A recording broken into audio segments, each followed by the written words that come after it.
Good evening here on the Central RiverHawks YouTube channel. I'm Joel McCall. We're visiting now with Adam Lyons. He's the head coach for the Central RiverHawks boys soccer program. First of all, Coach, thanks for joining me on I know it's a late night, but it's the only time that I was available. So I do. No, that's great. Thanks for having me.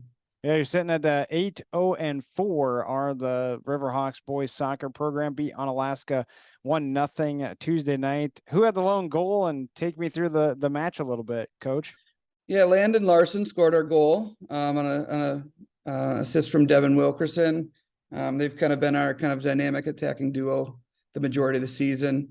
The match went better than the last time we played them. We kind of had control of the game for the most part, pushing in the first half to get some chances. Nothing really concrete went in for us, and then got our goal pretty early in the second half. They started pressing a little bit more and got us on our heels a little bit. We made a few little changes, substitutions and formation stuff, and then took back control of the game. And last 10, 12 minutes, we were fairly comfortable as you can be up a goal. I was gonna say, how can you be comfortable when it's 1-0? But obviously, you have a lot of trust in your defense. Yeah, we had a really unfortunate thing happen during tryouts. Our first team all conference center back from last year hurt his knee, Connor McCoy, who's a wonderful player. And so we had to do some shifting and moving things around.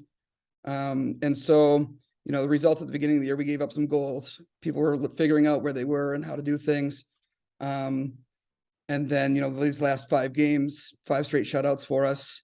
Things are starting to click and guys are getting comfortable. Yeah, I knew that. I was actually going to ask you about that, which was last 5 matches you just mentioned, all shutouts, outscoring opponents 18-0. That's quite the run. You don't see that a lot in soccer where it's shutout after shutout after shutout, and a lot of times like, well, then it was 0-0 tie, as opposed to you're scoring 7 or 5 goals in a match. So, I mean, the team's just playing well overall. It sounds like. Yeah, the team's playing really well. The defense believes in what they're doing. Our goalkeeper Mason is fairly new to the sport. He's just a really good athlete, and so he's had really good coaching the last couple of years. Stepped into the varsity spot this year, and really started to gain confidence about halfway through the year. We played some really good teams, got scored on a little bit, but held our own and really gained confidence from those. Yeah, I was gonna say, because you get in your 8-0-4, so those 4 ties. So even if you're giving up goals, your offense is still producing. And you mentioned Landon Larson. I want to start with him on the offensive side. 13 goals on the season. I mean, that's a lot. That's a lot for 12 matches. And not only that, but is he kind of like the kid that if you're desperately needing a goal, is it like, Landon, we got to get him some touches? Yeah, he's the kid where you can just, yell to him on the field like it's time to do something, and kind of count on him to. His goal on Tuesday was special. He does little things and moments that other kids can't do.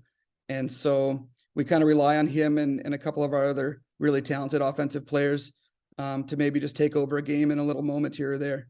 Yeah, and that's understandable, especially when you have a new goalie. It's kind of like you have to almost lean on your offense a little bit more. Yep. Let's talk about some of those other guys then on the offensive side. Besides Larson, Devin Wilkerson, 9 goals, and I'm probably going to mess up Riordan Staffaroni, 5 goals, and close Reardon, but yep. I was close then. I was Yep, close. you're very close. Got the last name right. I didn't ask. Yeah, we play with like a kind of a forward 3, and those are our starting 3 forwards. They do a lot of work defensively too, but they're the furthest up the field, and they each complement each other really well. Reardon doesn't get as much credit as the other 2, I don't think, but he does a lot of really good things for us that people don't notice and that maybe don't show up on the score sheet all the time. He works really hard defensively, wins balls back, facilitates the offense, and gets the ball to the other guys and creates space for them to move. Devin and Landon, I've been watching. They play with my son in club soccer, and my son's one of the defenders, and I've been watching them since they were 9 years old. So to see them come through and be really successful is really special for me personally, and just to see how much they've grown and how good they've gotten year after year is really cool. Well, I'm glad that you talk about other things than stats too, because I think it's very difficult for those that either don't follow soccer or really don't know soccer that well. I mean, I know there's assists. Obviously, Mhm. I was gonna mention that with Wilkerson having 10 of those too, so he's Yep. obviously setting up a lot of goals too. But there's so much more going on the field, and it's like, Yeah. well, there's no stats to show any of that. Yeah, nothing that we can track. You watch a professional soccer game and they've got all these stats about like distance covered and key passes and duels won, and we don't have the resources to be able to track all those kind of things. So for a lot of the guys, it's really just um, eye test. And like a guy like Cody Beitlick, who plays defensive mid for us, wins every ball in the air that comes near him and just pushes the ball back down defenders' throats and gets it to our talented attacking players. And none of that stuff shows up anywhere except for with us coaches and with the team. Yeah, I wanted to ask about the defense then. You had already talked about Mason. He's got 34 saves on the season, so Yep. playing well. But yeah, talk about the others around him that are protecting him, because it's not just him. No, two brand new center backs, like I said, with the injury. Right. Owen Lyons and Cooper Van Zee, neither had played center back before this season, either for club soccer or for me at Central. Owen was a all conference outside defender last year. Cooper got some spot time at outside defender last year. He worked really hard in the offseason, got bigger, stronger, faster, and slotted in there. He was the plan to go with Connor.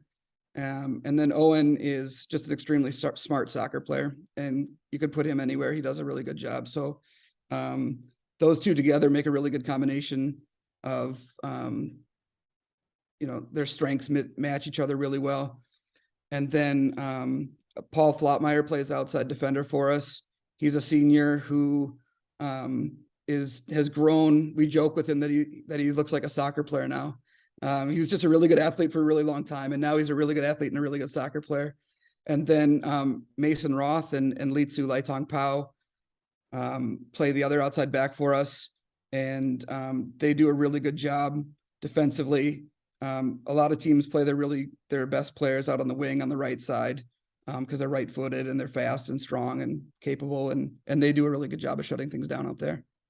Well, you got a couple matches left on the schedule, is what I saw. 2 matches. Talk about the overall season though with the Mississippi Valley. I'm not going to sit here and say that I know much about the conference when it comes Yeah. to boys soccer, since I'm new to the area. But how is the competition, and what are you looking forward to for these final 2? Yeah, the competition this year is really tight. I mean, we're 1 point ahead right now. Right. After the win on Tuesday, we'll play Holmen this upcoming Tuesday. And they're a very good team. We tied them 2-2 earlier. Very good coach, very good players. We're going to go up there. It's a small, tight field, and so that makes things interesting too. So that's a little bit of a wrinkle in soccer. Not all the fields are the same, right? Right. And so we have to kind of change how we're doing things a little bit. But yeah, we went through this middle of the season with some ties in the middle, and guys got a little discouraged. Went to New Richmond, which is a really, really good team, and got a tie up there. And that tie felt more like a win, and that kind of sprung us on this run that we've been on. Yeah, that was right before the Yep. 5 wins that you've had with the shutouts at New Richmond. Yep. And then you have Toma as your final match of the season, October 11th. You mentioned Holmen. That's on Tuesday that coming up. Did tie them September 8th, 2-2. And I think if I saw the standings correctly, that would be the lead for the conference then coming up then Tuesday against Holmen. Is that right?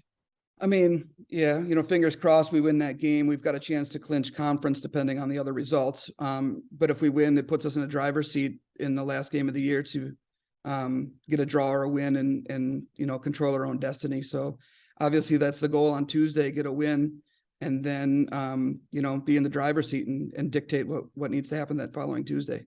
Well, let's talk about the regionals or Mm-hmm. sectionals or however you want to put it. So when is the seed meeting going to be taking place? When do playoffs start? How's that all work, Coach? So the seeding meeting will take place on the 9th, actually. So a couple days before we play Toma. And so we have an 8-team regional that we do. The other half of the regional is over by Green Bay. So to limit travel, we've broken that into 2 regions. And so we'll get into that meeting, and River Falls and New Richmond are both very good teams, and they play in a conference with a lot of good teams, Division I state ranked teams up in that conference, Hudson Memorial, those kind of teams. So sometimes their records aren't, are quite as shiny as ours, but they've played a lot better teams. So, a team like River Falls, probably in the driver's seat for that number 1 seed, unless something changes. Unless we really show out these last couple of games and really prove something. And then, you go from there. What we found out last year when we were a 4 seed, the 8 seed Sparta beat New Richmond. And so we ended up with a home game and we won our regional. First time Central's won a regional in soccer I've been around for 9 years. It hasn't happened while I've been around. So that was a pretty special feeling. I could think it gave guys a taste of what they could do. Right. And then lost in overtime to River Falls, which was a really good game. And so that was last season. Now you get coming up. And as you said, it's groups 1 and 1B. And so that's how it goes. Then you would meet up. If you come out of your side, then you meet up for a spot in state. Yep. So we get through, win a regional, then you win your section, and then you get to that sectional final. That's in a predetermined site. I haven't even checked to see where that is yet. I don't want to look too far ahead. And usually it's somewhere in the middle of the state, because the Green Bay side's coming. We're coming. So, yeah. And you would have, I believe it's the middle of October is when all the playoffs would start, correct? Yeah. So our first game would be the 20th. Okay. Which is that Thursday following that Toma game. Yeah, that's what I thought. I was trying to find specific dates, but I wasn't sure if there's buys and whatnot. So there's a weird, they play like Division 3 and 4 play on that Tuesday, and Divisions 1 and 2 play on a Thursday. And then, so. Well, we're looking forward to finding out where you guys end up with seeding. But of course, the first things first is the Mississippi Valley Conference and a big matchup coming up on Tuesday against Holmen. Looking forward to finding out how you guys do in that too. Coach Lyons, thanks so much for joining me tonight. Really do appreciate the time and the information too, because again, I was, I'm new to the area, need all the information I can get.